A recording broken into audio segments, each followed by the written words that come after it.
Hello friends, आप सभी का राय कोचिंग सेंटर में हार्दिक हार्दिक अभिनंदन है।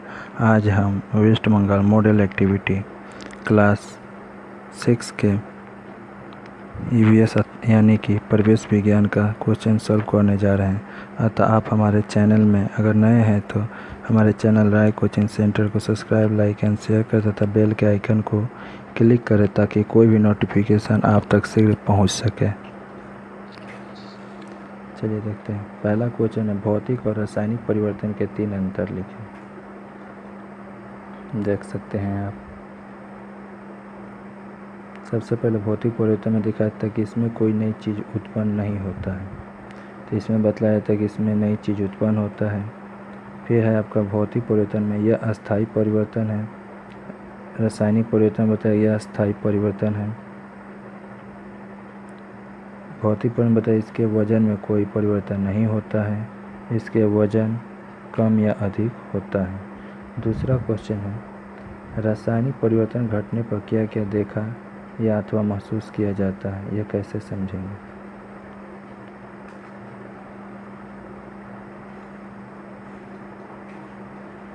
रासायनिक परिवर्तन घटने पर मैंने यह महसूस किया है कि किसी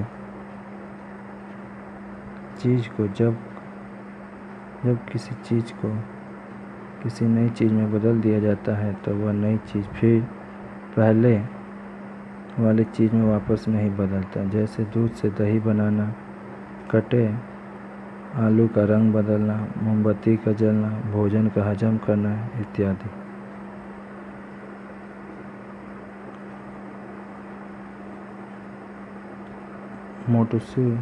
मोटूसी पक्षी किस तरह पराग मिलने में सहयोग करती है।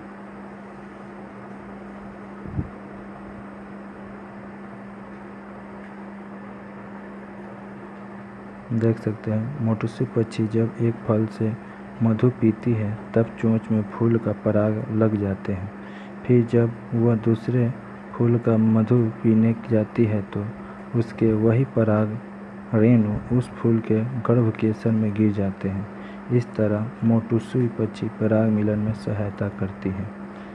चौथा क्वेश्चन है, घर पर दही बनाने के लिए क्या क्या किया जाता है, इसके एक रेखाचित्र में सहायता से प्रस्तुत करें।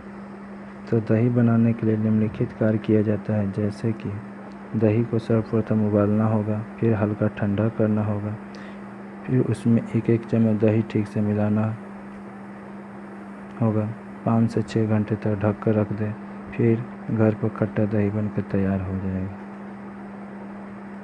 Thank you.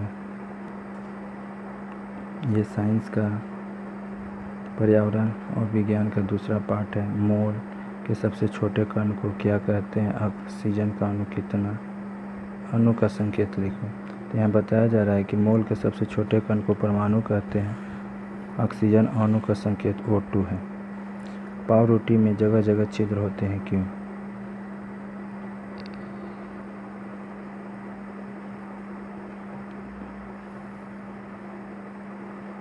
देखिए, पाव रोटी बनाने के लिए मैदा, आटा, पानी और यीस्ट का व्यवहार किया जाता है।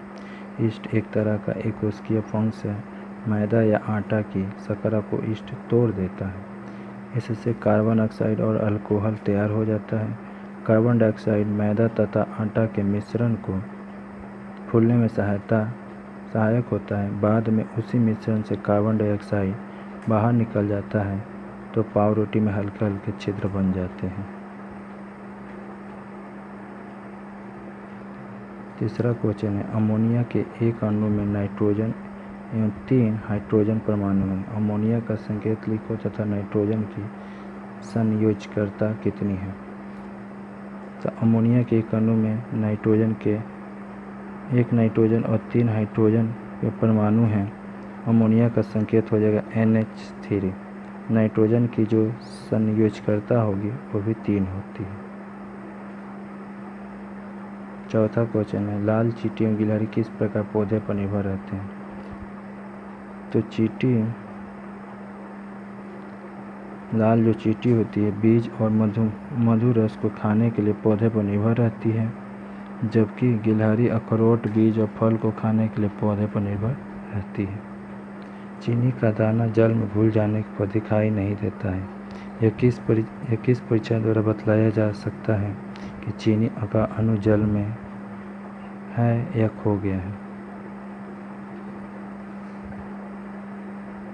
देखिए सवाल से, चीनी का दाना घुला जल पीने से मीठा लगता है। इससे पता चलता है कि चीनी का अणु जल में ही है, खो नहीं गया है। या गर्म करके चीनी का दाना घुला जल चूल्हे पर गर्म करने पर चाशनी बन जाती है और इससे पता चलता है कि चीनी का अणु जल में ही है, खोया नहीं है। छठा जो क्वेश्चन है